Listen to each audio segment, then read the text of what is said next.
Monsieur Sonko, depuis le début, est dans le buzz. Moi, je l'ai suivi. Donc, au début de sa carrière politique, il était encore dans la fonction publique. Sonko s'attaquait au PSE. Comme il n'a pas eu le buzz attendu, évidemment, il s'en est pris à l'État du Sénégal, et particulièrement au chef de l'État, notamment en dévoilant des secrets professionnels en tant que fonctionnaire de l'État. Je pense que Bruno Diatta, que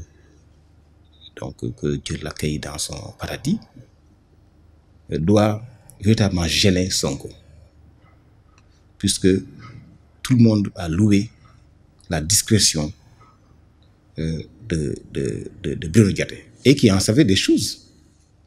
Donc c'est l'antithèse de M. Sonko. Alors, Sonko, je dis que il fait un peu dans la paresse. Parce que quand tu crées un parti, tu dois faire le tour du pays pour implanter ton parti. Mais lui, il a préféré donc user de secrets professionnels pour se faire un nom. Parce que le lanceur d'alerte, il peut informer la presse. Il informe la presse, mais il ne va pas vers la presse. Donc ce n'est pas un lanceur d'alerte. Lui, il voulait lancer, et d'ailleurs il a réussi son Pastef. Bon, voilà. Vous savez, la presse aujourd'hui également, c'est le buzz.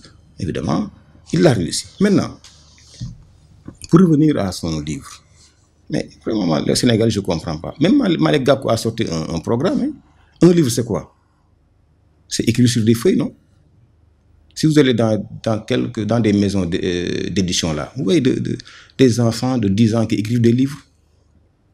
Alors, c'est cette posture de Mouche Konetou que je n'ai pas aimé en Sonko.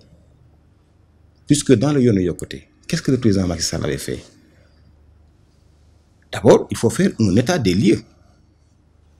Je ne vois pas l'état des lieux.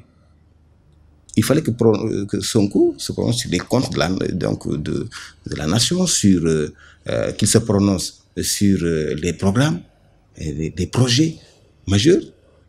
Ils disent quel est l'état des lieux. Parce que tu ne peux pas diriger un pays et faire fi de ce diagnostic-là. Il n'y a pas de diagnostic. Maintenant, lui, M. Sonko, je lui pose une question. Parce que quand tu dis, oui, tu aimes ton pays, c'est très bien. Mais qu'est-ce qu'il a fait dans l'école de sa localité?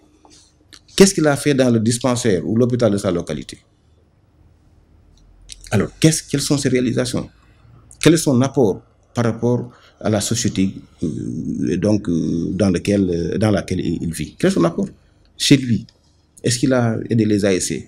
Est-ce qu'il aide les jeunes étudiants? Est-ce qu'il a aidé les jeunes? Parce qu'il a été inspecteur des impôts, je suppose qu'il a eu quelques moyens. Est-ce qu'une fois, il a eu à intervenir dans le dispensaire de son coin, là-bas au Ziguinchor ou ailleurs? Est-ce qu'il a eu à aider l'école de sa localité? Oui, c'est comme ça qu'on jose un homme d'État. Parce qu'un homme qui aime son pays, il n'attend pas d'être président de la République. C'est maintenant, qu'est-ce qu'il a fait tout ce temps-là?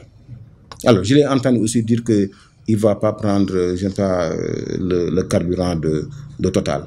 Je lui pose la question. Est-ce que quand il était inspecteur là, il prenait le carburant de Total? Donc, vraiment, ce nationalisme déplacé là, je crois qu'un pays, c'est une chose qui est très sérieuse.